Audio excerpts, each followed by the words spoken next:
The following discussion is not necessarily the views of all involved. The goal is to start open and honest discussion in the Christian worldview. Like all things, weigh what you hear with what you know and join us in our pursuit for the truth. Enjoy the podcast.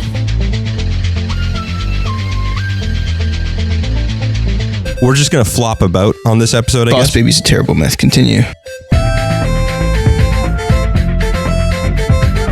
The greatest myth is God is love. Put that on a t-shirt, you'll have conversations for days, dude. No. I think someone's gonna get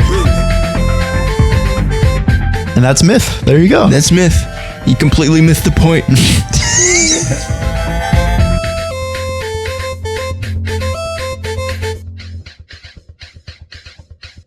All right, I'd like to welcome everyone to the Second Rate Saints podcast. I'm one of your hosts here, Caleb. We don't really have a square or a circle going on Bring it up now. every time we don't have four people. I know. Man, things are going to be crazy when we have cameras. Welcome to the Caleb Figures Out Triangles podcast. The shapes were hard. Across from me is... I'm Joel, and to my left... I'm Colton, and to my left... me, Caleb. Full circle, triangle, square. Yeah, shapes were hard for you too, eh? Yeah. Don't circles have infinite points, though? Or none. Or none? You know But what? Here's I don't the know. thing. We're evaluating circles. Then how on can the we do podcast. circles unless we're like clasped hands? Oh, did we just reveal that's how we record episodes? Yeah, we all hold hands the entire episode. Yes. It's Joel, like a morning prayer. What's up? We are morning prayer. That's very sad. Can you tell the audience where they can find episodes where the circle of hand holding is wider? Same place you found this one. Holy moly. You can check us out at secondratesaints.com for all of our past and future episodes. If you'd like to support the podcast, you can check us out at buymeacoffee.com/secondраtesaints, or you can use the link on our website.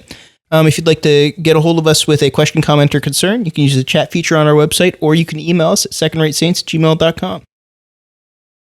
Lovely. It's great. Yeah. For our What Have You Read this week, we're asking you, the audience, what have you read? Because we didn't read anything. This has been... That's funny. We did read a few things. But one of the ones that we did and that we're going to be talking about today is something that we might have covered before. shoot. We have. Oh, we did. Yeah, Sorry. Actually, if you My do have apologies. something you want to send us, please do. I've read a few books that people have sent in and others have read others. So send them in. I want to read them and I hope they're really interesting. I totally forgot you had a book. I'm so sorry. No, that's fine. We're going to talk about Oathbringer, the third of the Brandon Sanderson Stormlight Archive. Nerd. Woo! Caleb Why are you hasn't calling read me them. nerd after you talk about things like Eucharistic participation? and You stuff? You don't even know how bad that sounds. What? You introduced us to This the is series. true, actually. Caleb That's introduced true. us to the first book of the series. He's the only one on the podcast who hasn't read all of them now at this point. I've only read the first book. It's funny. I just finished the third book a few days ago. Oathbringer is a book that I don't know what my opinion on is yet. Really? Yeah, I really like the first one. Way of Kings is fantastic. I mostly like almost all of the second book, Words of Radiance. And I don't know how to feel about the third book because I think a lot of the buildup and the interesting ideas are very good. But I really don't like the ending, pretty much any of it. Yeah. And I don't like how quickly things kind of move along, especially world building wise. Things kind of just, they bring up an interesting idea, like some of the, like there's this talk about, not to spoil things from the first book, Voidbringers. There's a part where one of the characters has to deal with whether or not they want to sympathize with the Voidbringers. It's very interesting. However, They're demons. they Well, they think they're demons. not really, but We'll see. they're kind of just people. But If people have no idea the context of this book, this sounds... anyway, It's worse if insane. you say the context is Mormon theology, because Don't worry, we're getting we'll there. get there. The Voidbringers, they're kind of like, hey, we were whatever oppressed this whole time, and now we want to oppress you back because we deserve it because you did it to us. And then whatever the main character is like, hey, I don't really know how to deal with this. I'm going to go and talk with them and live with them for a bit to see what their opinions are and if they're actually terrible people.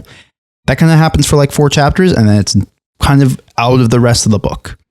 Really interesting, especially for that character to go through that. It makes complete sense that they would have that arc. But then there's more other plot stuff that gets in the way. And so there's a lot of interesting ideas brought up that are kind of skipped over for less interesting characters, aka Shallan. But that's just my opinion. I really don't like Shallan. All my homies hate Shallan. I really don't like Shallan, especially by the third book. First book, she was okay. Anyway, for people that haven't read this book, Yep. why would it be interesting for us to bring this up again? Because we've already talked about it. Yeah. Well, there's a lot of very interesting world building things, which is what everyone talks about. But he kind of gets those world building things from a certain place, which at least he will deny, I think. He doesn't deny that, no. He doesn't? Oh, I thought he said that he doesn't connect his books to his theology. Well, no, he doesn't write explicit theology, of course. But Right. there's been quite a bit of work done on it Yeah. reflects, some of the ideas in the real world. Yeah.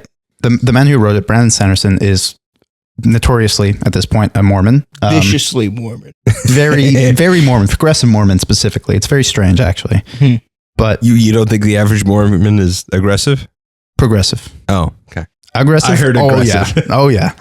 I don't know if I'd call him aggressive, but he is progressive for sure. And you can see that, like, as much as, like, there's this interesting world that he's built and cool new ideas that aren't in a lot of other books, if you know a lot or even a little about Mormon theology, it's fairly obvious in some parts that things are supposed to reflect that theology rather than, some Christian idea. Well, I think you just have to know what the touching points are, right? Like the way he explains the spiritual world, which he builds a spiritual world that's unique to his fantasy. Yeah. Right? Like he's kind of the guy who popularized like magic systems, right? And like hard magic systems versus soft magic systems and stuff like that. Like he's the one that's done a lot of the current work of like how we write and view those things. And so for him, like the spiritual world sounds very much like a Mormon kind of spiritualism. Absolutely. The like morals of the world typically overlap more with Christianity, which is most of the time partially true of Mormonism, not always. Right. Voidbringer stuff's a little bit. Yeah, same with the oaths. That's a bit more Mormon. The oaths are a big deal. Yeah, the books themselves aren't like explicitly Mormon. You can read it as a Christian or as an atheist or whatever, and it's not like you're reading like a theology textbook. They're very interesting. They have a lot of great world building stuff. But Caleb, what do you think about reading Mormon theology or Mormon books? What do I think about reading by Mormon theology? For a large part, I don't actually care. In the same way, like I'll pick up a fantasy book by an atheist or whatever, right? That being said, though, there is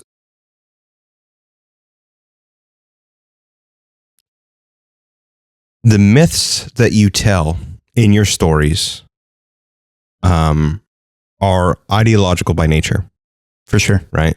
They contribute or attack belief systems and truths. Yep. Right? Truths. And so even a poorly, quote unquote, Christian book, if that articulates a bad myth, that's just as destructive. Absolutely. If not more. And so I think putting forward a good myth by a non-Christian source. Yeah, by a source that may not itself be explicitly Christian. Okay. And so like I just think people should be aware of what you read affects what you think. And so you should be very reflective just when you're reading in general. I don't know. Interesting. This might actually speak to the larger reason why I don't get a lot of pleasure out of pleasure reading. Okay. Fair enough. It also dips into death of the author stuff, which we don't super need to get into. It's like, can you separate the work from the artist? Yeah, I'm a 50-50. It depends what you mean. Well, it also depends on genre, right? Sure, like, can you separate a work of theology from the author? Yes and no, right? Yeah. Like, Ravi Zacharias is probably not a best-selling author anymore. Who? Ravi Zacharias. Yeah. Right? Like, because of his moral failings that came out after he had died. Yeah. That's right. We're pretty clear on that, where it's like, oh, even if he said good things, I think you can find it from a different source. Sure. Whatever. Doesn't mean that his theology is bad, just that he didn't live up to that standard. So well, it's almost like, well, then what good is it if it didn't actually produce fruit? You know what I'm saying? Yeah, but someone who's wrong 1,000 times can say something right. And that should be held as being right. Sure. Just because it comes from a bad source doesn't mean it's not true. Okay, so no, I don't want to reveal too much about my personal life, but No, that's fair. Early- I had a guy just walk up to me, and this was at a weird time in my life, and he goes, "Hey, don't take fitness advice from fat people." And I always think of that whenever I like see a theologian that's like, he's clearly gone off on some of his own tangent or whatever. Right. You don't take fruit growing advice from people with no fruit. You know what I'm saying? Right? Like, if you know them by their fruit, then Sure. and their writing and their theology does not produce that, then you don't. At the same time, you shouldn't throw it out. Like that is Sure, you something. shouldn't throw it out, what they but- say should be evaluated and held based off of your own knowledge and what you already know to be true, and through study. Mhm. If you get weight advice from a fat guy, like a 400-pound man comes up and is like, "Yeah, you know what? You want to do crunches all the time. Yeah. Only crunches." Yeah. You could say, "Oh, that's crazy," and reject it completely, but maybe you are actually rejecting something that's true. So it's good to take the advice, hold it with a grain of salt, and actually do research into it. That's kind of how I feel when it comes to reading even non-Christian books, like Mormons or atheists or like even the Dune series and stuff like that, which is wild. Explicitly anti-religious. Yes. Yeah. There are still good moral truths and ideas to take from those books. However, everything needs to be held at arm's length and taken with a grain of salt. Yeah, I think you just need to be aware of the myths that you deal with. For sure. Yeah, I think when things become about like death of the author regarding theology, I think things get a bit more complicated, especially if you want to take certain claims about how the New Testament tells us to deal with heretics. That's true. Right. But then people go as far as saying, "Hey, this book was written by a Calvinist. It's not good." And while we might personally be like, "Oh, you shouldn't do but that." My argument was more specific than just that. Yeah. I know, but people have different levels of tolerance when it comes to what is right and what is wrong. I don't know if it's good if people just don't analyze things for themselves, but reject it based off of who the person is. Sure. And that's not what I'm calling for. What I'm calling for is just be aware. And also just because, like, let's be real, 20 years from now, nobody's going to be Googling Ravi Zacharias for anything. Right. Except for maybe bad things. So maybe let's stop pretending like at some point, hey, no, we really should keep diving into his literature, because at some point, there's good nuggets in there. Well, you know what? At some point, you're going to find those good nuggets elsewhere. Now, maybe immediately after his ministry, and you're like, no, well, he's still very, very relevant. It's still an important, it's still in the modern back and forth debate amongst people. That's when you should, as Colton mentioned, like use, evaluate, keep things at arm's length. But yeah. Sure. I think if someone tomorrow took Brandon Sanderson's book and they went, "Hey, there's some really interesting ideas and morals. I think I like this." Subconsciously, they probably don't do it. I don't know if anybody does that consciously. It's really hard to consciously articulate myths in fiction. Especially ones that you like. Yeah. That's more post hoc. You do that after. But there are good and there are bad myths for sure. And by myths, we don't mean just that which is false. Just to be clear, it's the underlying core stories that are being told in the moral stories, basesure. Yeah, but morals probably is too simplistic. It probably mimetic stories. Sure. I think, the conversation on myth is wider than that. It's maybe the second place to baptism on what the podcast has disagreed and covered. Can you give me an analogy? An analogy? Is it like a coffee pot? It's similar to a coffee pot. No, it's it could be a coffee pot topic. I'm not sure, but maybe that's fair. Yeah. Yeah. We've definitely done this before where we're like, let's talk about myths this whole episode. I think myths have to do something to do more with the meta narratives. It does have to do. Yeah, absolutely. And then, but the world of meta narratives just blurs into, like, I think, like, even ontology. Well, like it's huge. At the risk of sounding pretentious, myth is how we connect the metaphysical to the physical through story. I don't know if it's connection as much as communication. Sure. Okay. Do we actually just want to have this conversation without Josh here? I guarantee you we've done this before, but you know what? I enjoy talking about it. So let's do it. Are we okay with that? Sure, absolutely. We're not going to do... you guys know a lot more about this than me. I will be honest. No, dude, you have this whole thing about like English literary structures, and I appreciate that. You're more, I would say, literature focused. That's fair. I just love mythology based on a book that I read by Sigmund Mowinkle that kind of messed me up a little bit on cult and phenomenology in the Old Testament. And then it linked to Joseph Campbell. Yep. And then it linked to a presentation we did in college on myths. And Oh, yeah. I don't think it was even on myths. It was on stories, I think. Yeah. You guys did on Frozen, right? It wasn't on Frozen specifically. It was on the stories of our culture. Frozen was the example of what a bad myth is. So just I to see. use that example here in this discussion, Frozen articulates... The Disney movie, by the way. Yeah. What, is there something else called Frozen? I have no idea. I'm just being clear. Have you heard about the Frozen myth or the Frozen conspiracy? No. That Walt Disney was frozen, and so the reason they made a Frozen movie is so when you Googled Walt Disney Frozen, that wouldn't be That's the first hilarious. result. So funny. Anyways, That's hilarious. Anyway. I didn't see that one coming. very That's fun. good. Why is Frozen a What's bad our- myth? There's multiple problems that are going on, but the main one is I forget the Anna? Elsa? I don't know. I don't know. Whichever one that has the magic powers. Elsa. What she, like, when she's young, like, it is dangerous, and she does hurt her sister, and there's this big, like, stuff, right? Mm-hmm. And rather than there's this, okay, so I have something inside of me that is either evil or just Dangerous. The movie kind of takes it as it's just They want you to forget it's that neutral, it's a bad thing. that it's neutral. But let's just assume it's neutral for the case of the argument. But it's dangerous, right? And instead of her going on a journey of, okay, what does it mean for me to control that which is dangerous? To learn when to use dangerous things for good and when to withhold dangerous things so that evil doesn't happen or bad things don't happen.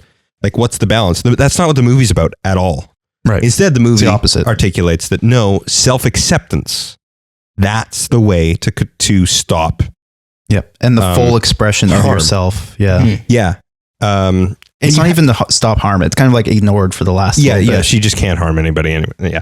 And so, and that's super common in a lot of children's movies, but of course it is. Look at their culture at the time. It is the myth of our age. Yeah. Self-acceptance, self-actualization. Yep. All that stuff. Yeah. Be your best self, that kind of thing. Yeah. Live your best life now. No, that's a different myth. Speaking of heretics. Yeah. So that's the one of the examples that we went through in our presentation at college there. But you can't tell a story without a myth. I could try. So if you did try, It might be incoherent. I don't know if it'd be I think you incoherent. can make a coherent story. It would be entirely original, but I think its lack of ability to connect with the real world would be what's lacking in the myth. Right. I think we're using story in two different ways here. You could write a plot. You could write a plot that has no connection to myth or story. You read a book that's about pooping on a toilet for 25 minutes and then it's over. That is a story. It has a beginning, middle, end. I think there's children's books that are just that. Yeah, that one is not a actually more story. mythic, though. That one is actually more mythic, Okay. which What? is interesting. No, never mind. Okay. I'm not going to talk about the myth of poop, but Oh my goodness, guys! This is a serious podcast. the reason I I don't actually know that because I think there may be a little bit of. This is a dumb topic for us. It is a dumb topic. Let's move on. Let's say sitting on the couch. Okay. For 20 minutes, right? Sure. Or resting, having a nap. There's a 40-page book on having a nap, Okay. Right. You say, well, where's the myth in that? I don't know if one is able to communicate that without it just being raw facts. If it's just raw facts. The point. Yeah. Then if it's just raw facts, then maybe. Right. Then maybe it could be mythless. Right. The reason I bring this up is because I don't know if that's a story. The point of well, it would be a story, but it wouldn't be a story in the way that are facts just a story? No. Okay. The story is something with a plot. But we're using story in two different ways. Yep. I agree. Yeah. So I want to connect it back to the way that you mean it. Okay. The reason I bring it up is because the point of what we're talking about when we talk about story and we talk about myth is not that it's just like a movie you watched or a book you read, but rather the purpose and the meaning that's in the book. Not just in its themes, but in just what it is itself. Right? Explain this better than I can, please. I would say the myth is the level of abstraction beneath the plot. Yeah. Sure. Not even beneath. Actually, maybe it's separate from the plot, I would say. I wouldn't say it's separate. I think it's inherently part of it. Kind of like your consciousness and self-consciousness are both your brain, but yes, okay, they're separate parts of it. Well, that's where Carl Jung goes when he takes the ego and the id. Yes. In The Man and the Symbols. Yes. He connects it to the human myth. And so you're probably right that there is a conscious plot and then an underlying myth, and that in some sense, right, the psychological or the I guess you would say the id, or the myth is the breaching of the id. You know what I'm saying? The ego. Well, sorry, breaching of the ego. This may be where our conversations about myth have broken down in the past. Okay. Mm-hmm. Okay. So let's say you have that idea. You have a movie A that has plot A, and then underneath plot A or part of plot A, but like still differentiated, is the myth. If you have movie B with plot B, some of us are arguing, and I don't know which ones of us. I don't feel like we've gotten to the point of debate yet. We're just kind of laying out terms. No, but like in the past in our previous discussions. Okay. Yeah.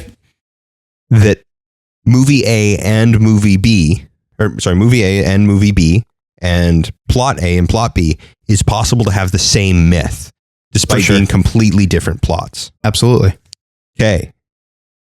Yeah. And so that there's let's just use our term. But can I? Okay, carry on. The only thing, not the only thing. One of the major things I'm trying to articulate is that it's not just themes that myth is. Yeah, of course. Myth isn't just themes. It is part of the story itself, how it carries out and what actually happens in the story. So when I say the plot is connected to the myth to become a story, I think that's important. Yeah. Yeah. Okay. Sorry, I thought we were disagreeing on that. My bad. Okay. No, I think I agree with you.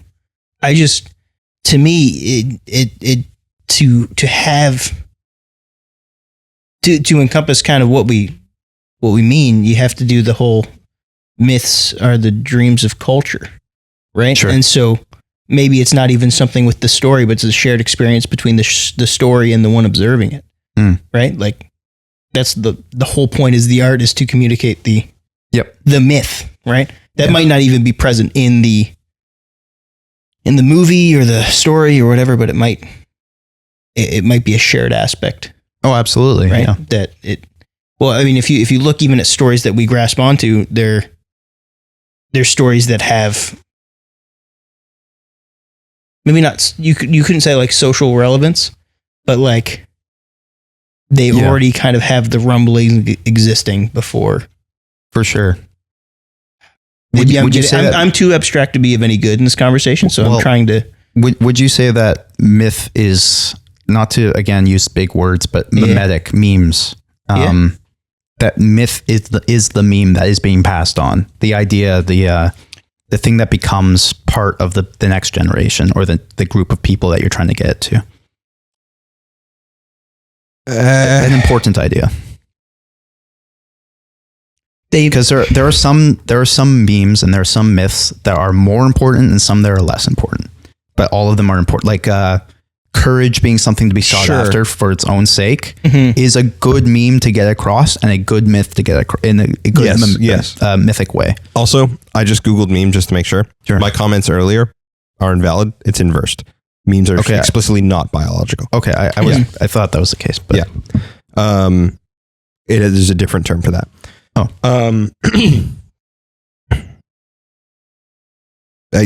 I think myths are memes in a narrative medium. okay, that's fair. That's what a story is, right? Maybe. I don't know if I agree because I don't know if you can constrict a myth to a narrative. Well, Right. what's an example? Because I'm just toying with this. I don't know if I necessarily even hold that, but I'm just trying to. We're just gonna flop about on this episode, I guess. What's an example of a non-narratively bound myth? Or is that point?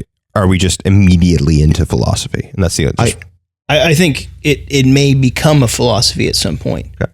If it's just if we use the example of courage being good for its own sake as the myth that you're trying to get across, that there are countless amounts of stories and narratives you can write on that subject. You can write 5 different books and have a different movie, and they all talk about the same thing and they all emphasize the same myth. But they're all slightly different. They even tell in wildly different ways. Even well, I think this is the example between the book A and book B. You can have plot A, plot B, plot C, plot D, right? But they all have the same myth. But the important part there is that the narrative is the way that you express that. So you can have a different narrative, but the narrative is still necessary for telling it, right? The narrative is necessary for communicating the myth. Absolutely. Well, that's the question. That's the means. Just trying to put it a different way. Because you can't communicate that myth without either just outright saying it or doing it through some narrative means, right? Or doing it, period. Oh, that's another enacting aspect. the myth, right? And Acting so the myth. then Living the myth. So the myth, if we're saying the myth is self-sacrifice, that is a narrative. Your life becomes a story. Your life becomes a story. Good point. Thank you. I feel like I'm at Bible college. But that only exists retroactively. That doesn't exist in the moment. But then to partake in a myth, so if we're to use self-sacrifice as the myth, sure, taking up your cross, Christ is the archetype for the myth, then we bring the myth into the modern day by self-sacrificial love, right? By picking up our cross. Right? They're not perfectly aligned ideas, but they're close.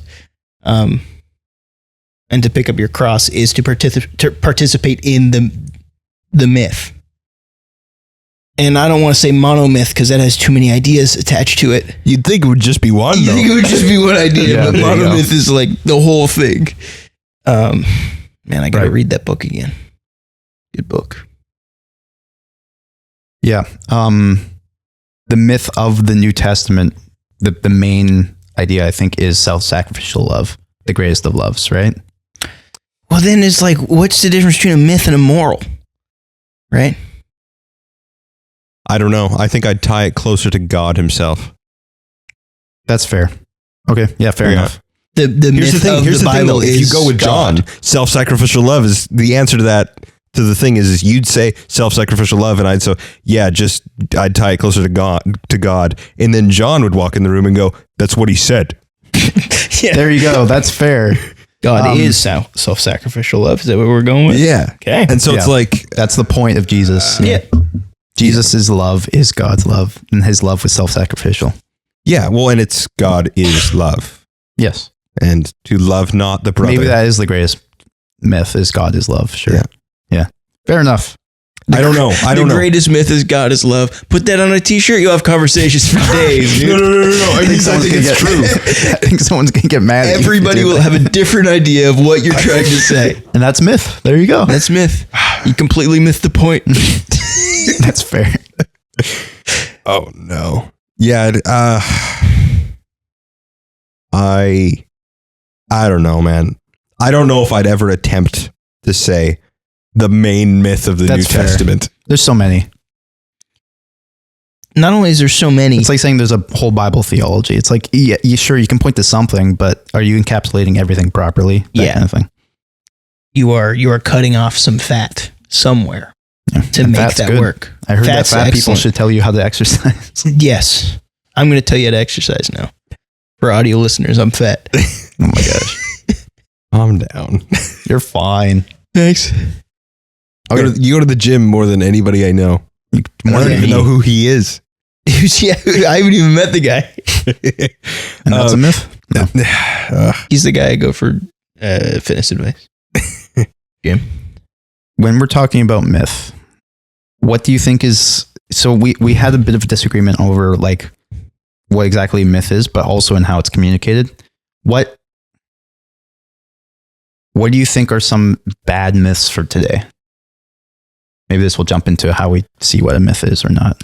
And also jump into Brandon Sanderson bit. There you go. Yeah, Brandon, this will affect that a little bit. Because I think we would agree that a lot of myths over the last, like, say, 50 years have kind of led to the society that we have. Yeah. I would say probably a bad myth would be the infantilization of the individual. Yep. Absolutely. That you are a child to be taken care of by the world. Right.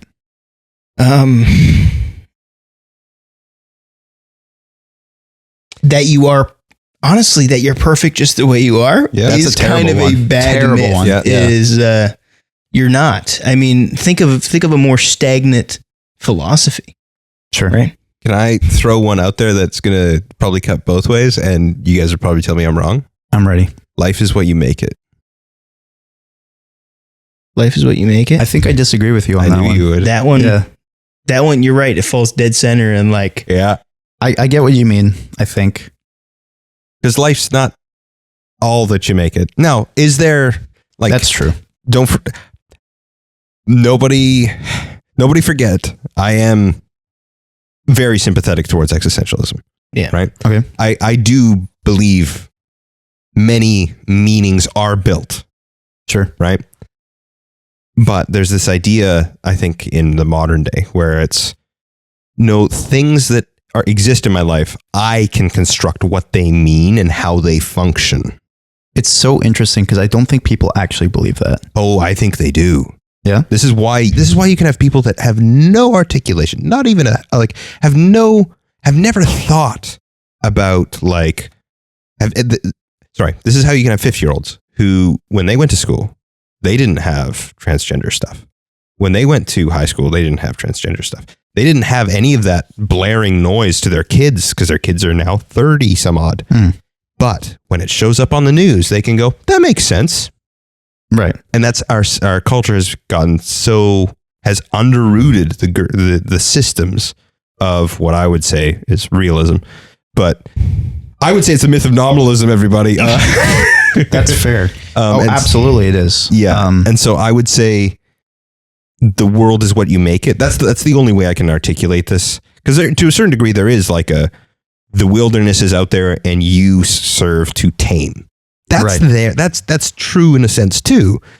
But I think there is a modern myth that is being propagated. Sure. That what came before and that which is right now does not bind you in any way. Right. You can reconstruct as you see fit. Sure. I agree with that part. Yeah. It blurs actually into the Ubermensch myth. Yeah. Okay. Yeah. We're going to have to go into that last bit later, but Yeah. I, at the risk of sounding completely crazy, I'm going to say sort of how I feel on this particular subject because I think it's an interesting conversation. Mm-hmm. So I've kind of joked before, especially on the podcast, that does free will really exist? Do people actually have free will? And the answer is yes, objectively, I think. Bull. But subjectively, I think that very few people have it. Not literally. Not literally. Everybody has it literally, but not everybody uses it. Okay. Actually, most people, very few people actually use it. So are you an Arminian biological determinist? Sort of. That's so funny. That's funny. So what I mean by that is that when you say things like life is what you make it, I think people want the perception that they make their life. I don't think anybody actually wants to do it because it requires work. And more importantly, I think that the free will actually expressed is both siding with the thing you agree with and when you disagree with often. It's both. Okay. That you choose to do the right thing no matter if it's something you agree with or disagree with. Yes. So you're saying the only people with true free will are true neutral? That's funny. That's not what I'm trying to figure out what you mean. I'm just the enlightened centrist. There are so many people nowadays who will see a Twitter post from the president and say, I don't like that. I want to be the opposite. Yes. And they expect that is their expression of themselves. Yes. When in reality, they are following the emotions of things around them. They are not actually thinking for themselves. Yeah. Well, they're influenced by everything around them. Being tossed to and fro, to use Pauline language, There you go. by the spirits of the age. And even people who think that they're somewhat enlightened, that they're like, oh, I choose this because that is the right thing to do. They're still doing it for biological and causal reasons. They have been taught that is the right thing to do. They have been shown that. Mm-hmm. They aren't actually choosing to do that, but rather that is what they would have chosen because of the influences around them. You're also blurring into Ubermensch stuff there. Hey? I Like, know. hard. I know. At the same time, I don't. Oh my gosh. Maybe okay. Like for real, yeah. man. Now I started to think about it. Oh, yeah, man. well, it kind of becomes every action you make is the culmination of your life. That is true. And There's it's that. like, And then there's also like, but to choose to go against the grain, Hmm. to choose to do things otherwise, that's actualizing your free will. Even if it's against your own. Well, at the same time, I also believe that when you have that reaction to go against the grain and to still choose to go with the grain anyways, when you have that reaction, maybe I should go against the grain, but choosing to do, like, everyone And who what's calls the you a difference sheep for between doing that and stuff, cowardice? What is the Yeah, difference well, between that and cowardice? that you chose it. I don't know. But the Well, argument I think being cowardice that, has to be chosen. Anyway. interesting, because that's fair. I think cowardice is easier. Yeah. Oh, for sure. So fair, but very few people will look at something they don't like. For example, they'll see that $5 billion are being sent to Iran for whatever reason. Who knows? And they go, bombs. Sorry. "Oh, it's being sent tip side down." You know? No. Geez Louise. But rather that, like, something exists in reality that they don't like. Yeah. And then they say, okay, I don't like that, but fine, I have other things to worry about. Sure. And I'm going to assent to that even though I don't like it. That takes more will than most other things, I think. I'm not saying that I'm that person. I think I'm more pushed around than most other people I see, but I don't know about that. I also You think are that a resident contrarian, so I think I am the resident contrarian. That's fair. which is weird because, as far as I can understand, you're saying to accept something you don't like is not an act of cowardice if it's done consciously. Well, think about it this way. I'm confused. You know the people out there that say they're sheeps and sheepdogs and wolves and all that kind of thing? Yeah. Which is That like you're being a sheep by not being aware that you're still living in the simulation, all that kind of thing. Yeah. Then you got all the red pillars and the black pillars out there. And the red, I hate this. The red pillars, they're like, oh, I'm actually awake. I'm aware. I know what's going on and I choose to reject it. But then there's also the people who are awake and still choose to accept it. You know, they've taken the red pill, but they still choose to live in the simulation. Can I ask an example and then we can cut this out if this is wrong? To be fair, the Matrix gets a lot cooler when he finds out it's a simulation. You know what I'm saying? Anyways, Wait, is it Matrix? simulation? Maybe. I mean, yeah, Can I ask? fair. We can cut out this example if it doesn't work. I'm ready. There are many who would argue Coffee that pots. it was always wrong, always inherently, to nuclear bomb Japan. Sure. Okay. How did we get here from myths? Anyway, sorry. That is Interesting. always wrong. There are many people who argue that. Then there are many people who would go, yes, it is one of the most horrifying atrocities I can articulate, period. Right. But it is still better. Right. To me, that latter opinion sounds more like the idea of, I've realized I can go against the grain, but I'm going to still choose to go against. I'm going to still choose to go with the grain.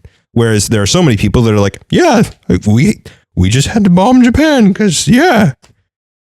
See, I know what you're saying. I'm saying, is that example? Not, is it true? I'm not asking you to make a moral judgment on the Right. nuclear bombing of Japan right now. Are you sure? No, just what I'm kidding. asking is that an example of your philosophy? Interesting. I maybe it muddies the water a little bit. Oh, okay. At the same time, I do think that is maybe applicable. I don't know. I haven't fully articulated this idea fully. Now that you mentioned the Ubermensch stuff, I'm now like, oh no, oh shoot, I'm agreeing with Nietzsche on something. Well, hey, But I mean, maybe- it's I not don't- entirely wrong to agree with Nietzsche when he's right. That's As fair. you mentioned earlier, take his ideas with a grain of salt. There you go. Yeah, Yeah. oh, full circle, man. We're good at this. Look at that myth. I don't know how we're going to get back to myth, but the myth is we have a Right. consistent through line through our podcast. When we're talking about myths that are bad and myths that are good, Mhm. if we are awake and we still choose to accept those myths for what they are and incorporate them because they're useful or whatever, not even because they're useful, but because you're willing to assent to it. See, that's different. Should 'cause you do that? You didn't choose true, which is interesting. The thing is that That's, to me, that's the odd thing. the Because problem is I would that use the word true. especially in higher conversations when we're talking about myths and truth starts to become watered down. I feel it stops becoming what is objectively fact, and objectively fact, and that which is, at least maybe this is just what I've I seen think on you it. gate kept truth into objectivity. Truth is objective. Well, I think, sorry, let me rephrase that. Into, why can't I think of, like, historical, factual, scientific truth? As opposed to Metaphysical. physical truth is objectively true, though. Okay, yes, I would agree. And I shouldn't have used the word objective, but I meant maybe, it. I'm not trying to say this is what I okay. do. That there are people out there I've seen. Jordan Peterson. For sure, Jordan Peterson. He's not the only one, though. When we're talking about myth, is that myth becomes that which is useful. It becomes utilitarian by nature. Yeah. Rather than that which is objectively metaphysically true. Well, because here's my argument, at least. And I don't know, I don't know, It can Joel's still giving me be weird objective, faces. even if it is utilitarian, though. I don't think people don't talk about myths as if they are useful. People treat myths as though they're true. Yeah, I know. I don't think they're useful if you don't think they're true. Interesting, because I don't know if all people who talk about myths would agree with you on that. I say all people. If many people. I mean, the people that talk about myths, there's not one genre of those people. That's fair. You know, Like, you'll have the people that use the argument of that they'll use this as an example of a good myth is always treat a gun like it's loaded. Sure. That's not really a myth. I would say that's Yeah, that's more of a. Yeah, it's more of a meme. Shh. Let's not get I don't know if I'll agree because now I'm Okay. confused. But the point All being is idioms that are seems memes. more like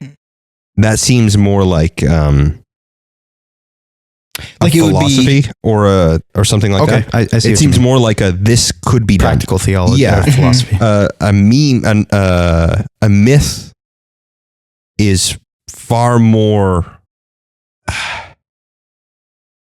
it would have to be something that Alec Baldwin believed. What? That happened a while ago at this point. I think we're allowed yes. to joke about Just it. a reminder that the lead character in Boss Baby shot somebody on set. Boss Baby let's shot keep going. someone. Yeah, I forgot about that. Jeez Louise. I got so confused there for a second, guys. Boss Baby's a terrible myth. Continue. It is a terrible myth. It's also very funny. I haven't seen it. Alec I mean- Baldwin says it's worth a shot, though. Anyways, Someone died. Anyway, just blank Did it they in your die mind. or did they? Oh, they died. Okay. Yeah.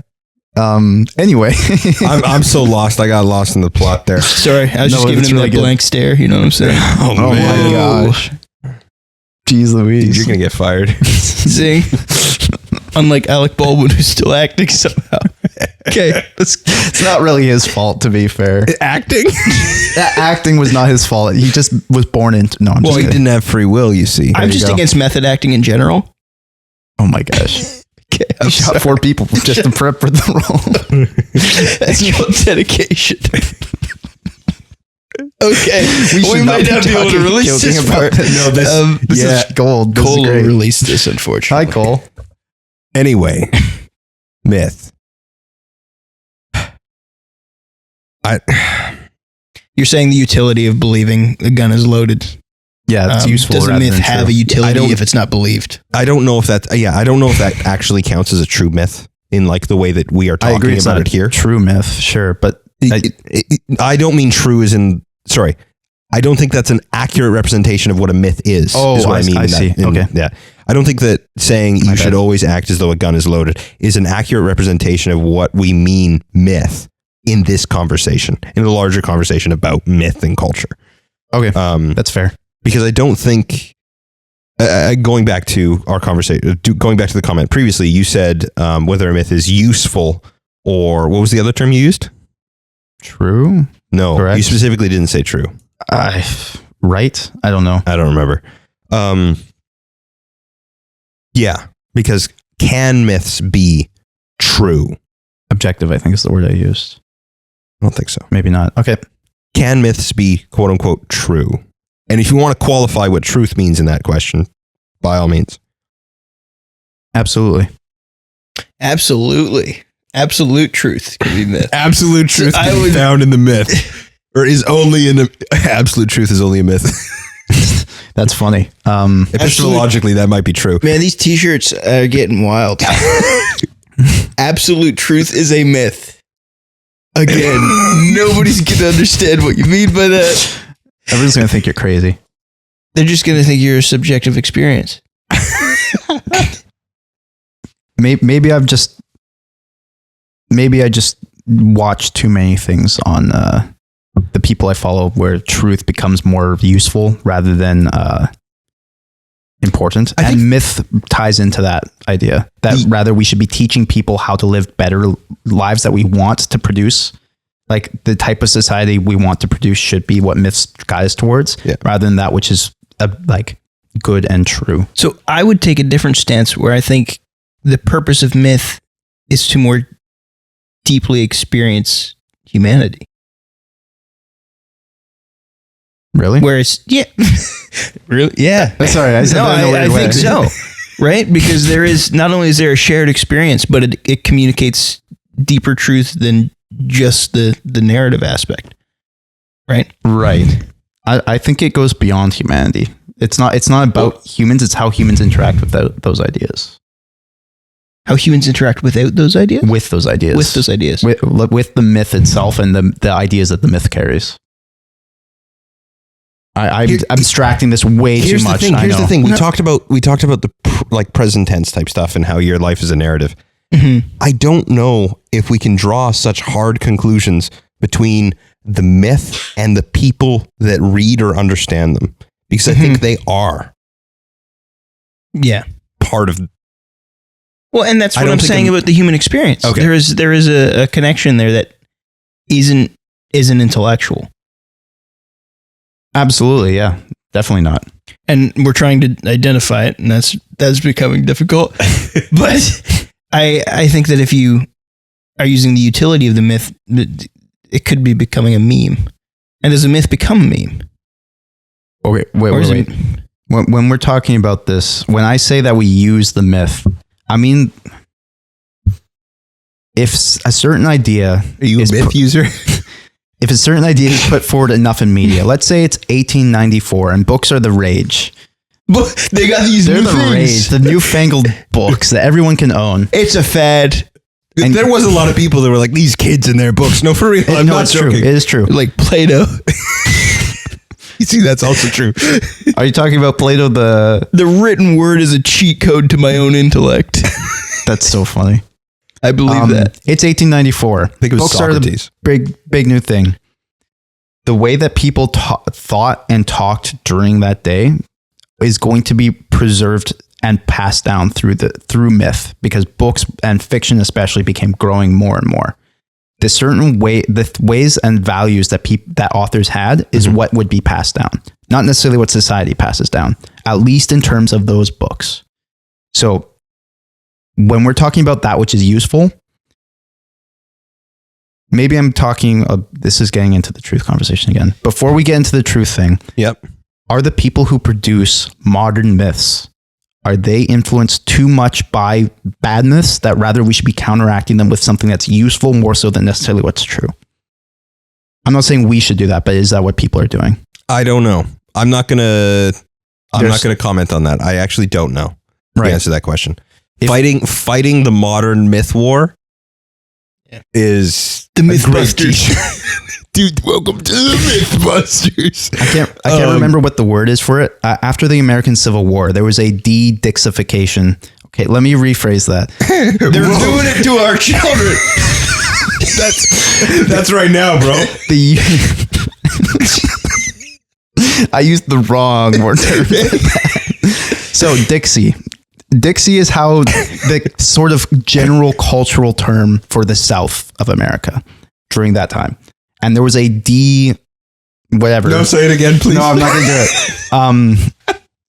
After the war, there was a re-education, essentially, but not a full re-education. That certain ideas were passed down, taught in schools, shown through books, and given to the kids and the adults of that time, so that they wouldn't be pro-Confederate. Yes.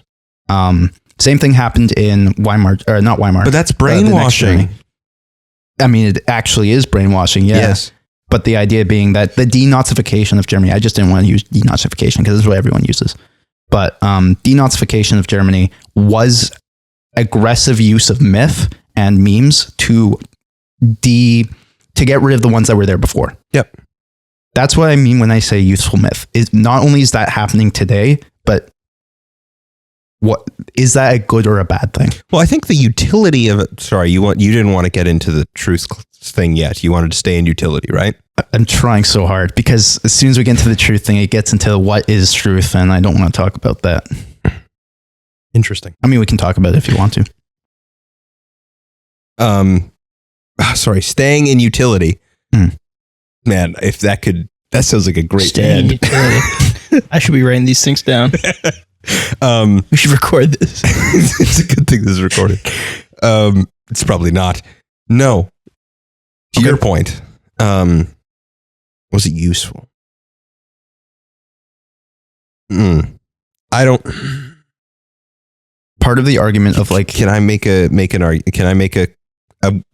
weird analogy just for us to? It's so easy for us to articulate. Okay, well, it happened in the South. It happened in Germany. The depaganization of Germany. Sure. Okay. That brought about many myths, I would say, where you have the late church that ends up kind of creating very odd. I don't want to say theology because it's not theology proper, sure. But let's just say Christian, social, collective cultural myths. Okay. Was that useful, Colton, for the depaganization of Germany? Was it useful? Because it's not true. Right. But it was certainly useful. I don't know what myths specifically we're talking about. No, I'm just talking about like the ones that most people end up claiming is like, that's where they got Christmas, like Christmas trees and stuff like that. Stuff like that. Although those are bad examples of it. Right. But that you can find examples of that. Now they don't live on as far as most people say today, but yes, sure. Some people say that's where modern saints came from. That's so funny. That's less obvious than people think, but it's also not entirely false. Okay. Interesting. I think you made a bold statement there that we're not going to get into, but at the same time, I'm just going to split the middle on that one. Yeah, there you go. Very Anglican of you. Yeah. The church split joke. Is it useful? Sure. I think, at least based off of my own question I put forward, is that it doesn't matter if it's useful. What matters is if it's true. If it destroys society, that's fine. That seems the opposite of what you have said in the past, though. Right. Like the utility of the thing is important. It is important. Right. It doesn't matter we should do it. Yeah, but if we're talking about things that are right and wrong, just because we do something that's useful and objectively or like morally, either way. Well, now we're getting the difference. Utility versus truth. Now we're moving out of the myth conversation. Yeah. Well, when we talk about that's true. Using myth in a right or wrong way, and if the right way to use it is doing what's true, even if it might destroy society, is that the right thing to do? And I think so. Okay. At the same, like, for example, if our society is so heavily based on economic pursuit and so heavily based on, especially when it comes to the economies based on growth, is it better that we teach people, like, the only way to take that idea away, to degrowth the economy and put it into somewhere else, is to teach people that some other way is better. Right. And the only way to do that, stop having kids and there you, well, wow. actually, well, that's the modern arguments. Right. Right. Stop having kids, stop engaging in economic growth type stuff, and end up, this is where you get a lot of stories that end up articulating that not having kids is actually more fulfilling. And that's the myth. That's the false myth that's being propagated there, because it's tied to everything that you just mentioned. For sure. But that would be something that's useful and not something that is necessarily good, right? I agree. Right. But that which is good might it's good to have children even if it's economically bad for you. That is a good myth to put forward, even if it might destroy people's lives, you know? I think the myth is more, people are more valuable than money. Yes. That becomes a myth. Yeah, there you go. Right? It's not like, hey, you should go into debt for children. That's not the point. No. The point is, children are not worth money, right? Money is for the flourishing of humanity, right? Which is where you get this myth being about human experience. I'm still right. I haven't said anything in a while, but I'm still right. No, that I agree with that. I agree. Thanks.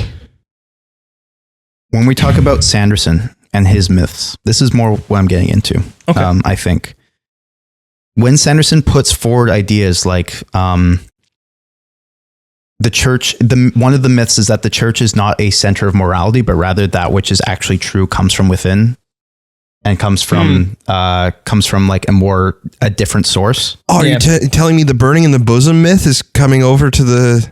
Yeah. Oh, that's not a very good myth, but there is a lot of useful ideas there when it comes to I don't want to say self-actualization, but rather being part of something that is good rather than being attached to dying societal traditions.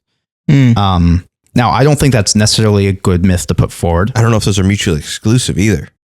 Sure. No, I agree they're not mutually exclusive, but that is part of the myth that's being put forward. Well, and the idea that that's coming from a Mormon who articulates the idea of abandoning local church structures in favor of hopping onto an entirely new restoration movement built on... Not even restoration. It's kind of like a... Yeah, restoration outside, in like capital R restoration movement. That makes sense. Yeah. Of course, that would be the myth that's propagated. For sure. However, part of that is the work ethic. The society is falling apart in that the Alethi in Brandon Sanderson's book, society is built on conquest and war and heavy dead traditions that nobody actually believes. And it's sort of this reawakening of, again, a revival, a restoration, capital R, that the Knights Radiant and stuff, they're building up, they're reintroducing a better society based off of the book that they have because Dalinar is in charge of it. That's why Utah is the best state, am I right? There you go. But the myth there being that truth doesn't come from that which is told to you, but that which, maybe this isn't a myth, but more part of the idea, that it's not about the society you come from, actually breaking free of the change of the society for the moral benefit of the book that you got it from, of the morals you get. The morals that you get from the book is more important than the morals that everyone else tells you is good, is part of that story. Now, we would say the Bible. I think it's supposed to be an allegory for the Book of Mormon, but that myth can cross over to Christians too. Yeah. Well, and I think it's also Christianity's relationship with the Bible is far more complicated than I think most people are willing to admit or go into. It's more that the Word of God. It's more like the Word of God in of itself, the gospel. And then that has been enshrined in the Bible. And so it's not as though like Christians have, like Muslims have the relationship that the Quran has existed entirely and basically fell from heaven. Yep. Right? Yeah. And that's boom, there you go. Whereas Christianity, it is, well, what did the prophet Joel say, right? Well, he said all those things, and then it's kept in the book of Joel, right? Same thing with like, you have the apostolic deposit, them preaching to the gospel and all that kind of stuff. And then you have their letters. The apostolic deposit is enshrined or codified in the New Testament. And you do have more like concrete examples of like Matthew's just written. It was made to be written as a testimony. Like, that's the thing. But Christianity's relationship with its book is far more unique than a lot of people are willing to just, because they think it's, they have a religious text, we have a religious text, same thing. Yeah, it is different. No. Anyway, sorry. Actually, it is different. It's also very long built. Yes. Not by one person. It's not by a group of people. It's by many different people over a long period of time. Well, I like what you were saying there, where it's like, it's codified, but it's not even the word itself that is, it almost exists ontologically in the mind of God, right? That we have the word of God in some physical form, but it's not. I think the Bible's the word of God. But so do I. Nobody's saying that's not. I'm not saying it's not. Nobody's saying that. Okay, comparison. If you know anything about Sikh religion, they have their 11th guru is a book, and they believe that book to be the guru, and so they give it a little bedroom, and it's. I'm not trying to be irreverent. I just am not part of that culture, so that's it. But we don't treat the word of God like that, because it's the living word of God. Absolutely, the Holy Spirit is active in its reading and interpretation, but we don't think it's the book doing that, right? We don't think in some way this is powers. Like, we don't think it's a sliver of God. Yeah, it's not some tome. Yeah.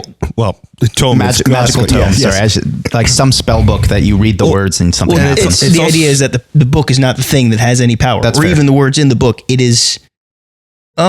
Sort of. Is the underlying reality. Sort of, I guess, but it depends what you mean by words. If you mean by like the ink on the page, if you mean the logos, then yes, it is. It is. Yeah. But the myths, the ideas, and the words that are said and spoken and read, are the word of God. Yeah, I would say that's what's in the inspired. Sure, I agree. Yeah. Hey, don't attack the microphone, Joel. I'm sorry. So, I think the Bible's. When we talk about myths, this is the problem when talking about the Bible, is that someone will say myth and be like, oh, you just mean it's wrong. We've already talked about it a few times and joked about it a few times. The Bible contains myth in it a lot. For about 2,000 years of history in the book. These myths are perpetrated for 2,000 years until they culminate into Revelation. Which is like the meta myth. The meta myth. It is. It's great. It's everything and anything. Yeah, for real. Maybe not anything, but yes. For real is an interesting choice of words. For real. I do believe everything is literal. It is anything and everything for real. Heaven is for real. You beat me to it. Jeez, yes. Also, lies. That book was lies. That's true. That book is Heaven is for fake, but it's for fake. A bad myth as well. Actually, that book is a bad myth. Even death is disappointing.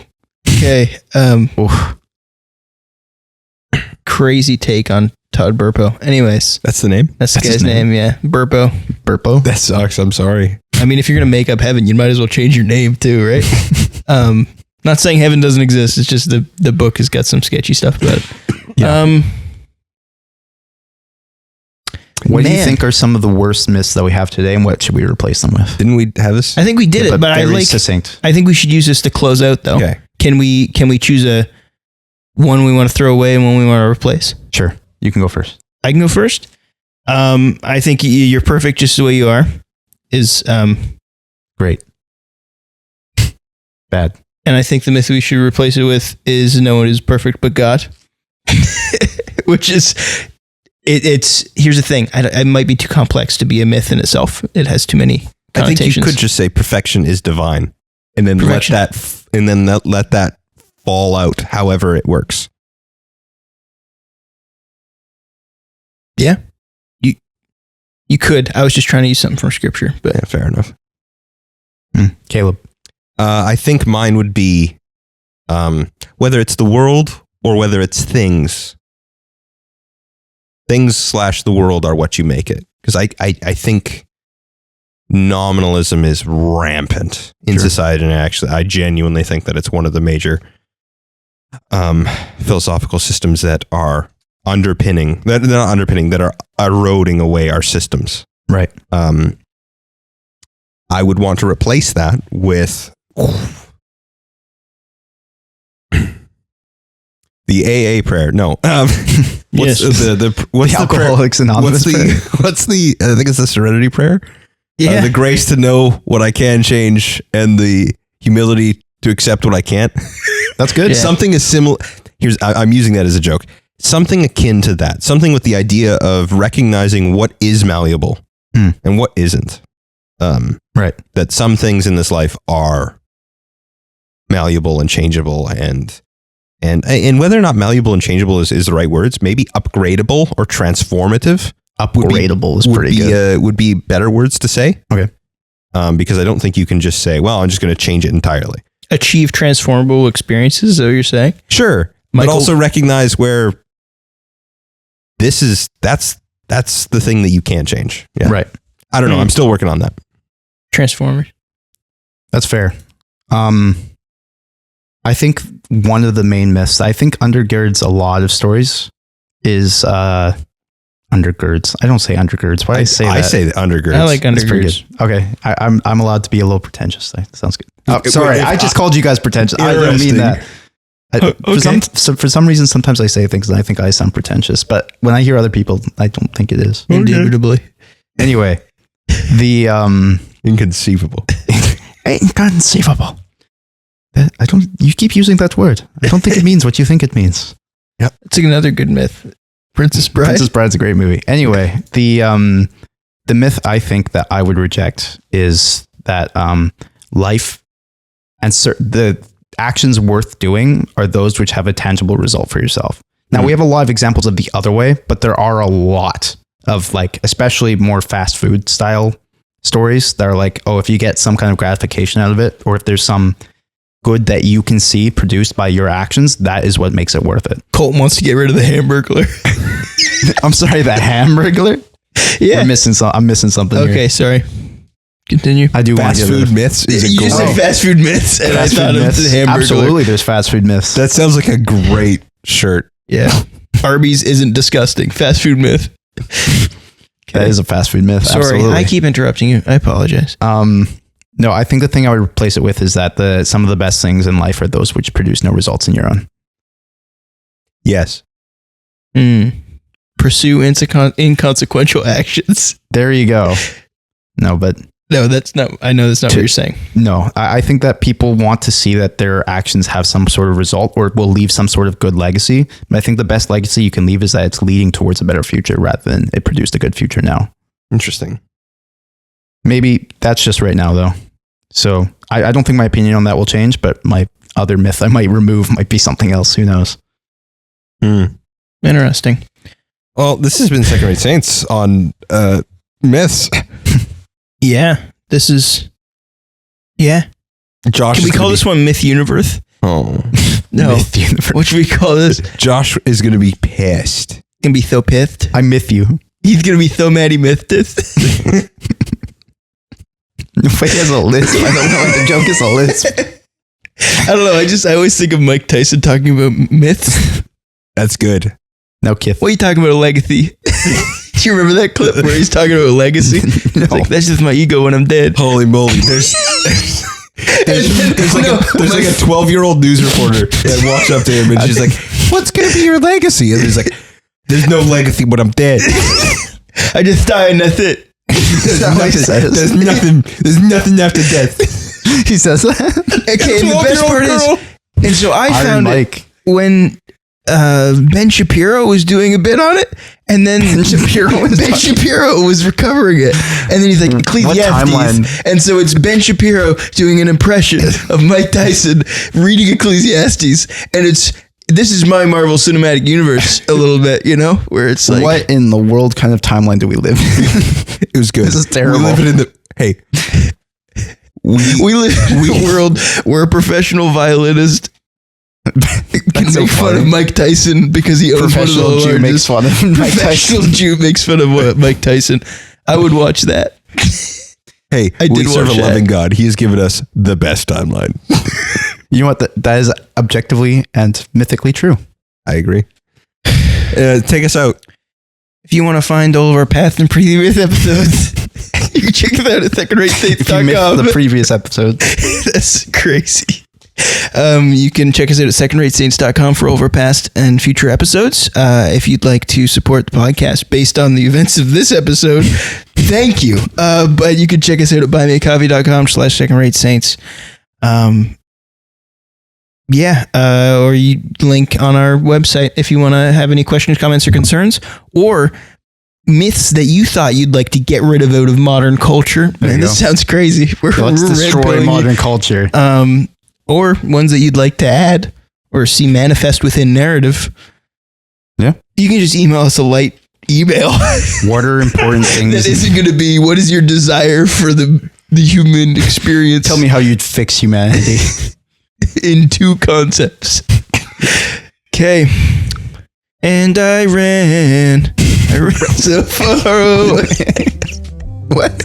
You can clip it. I don't want to stop. That was too good. I'll miss you. That joke kind of bombed.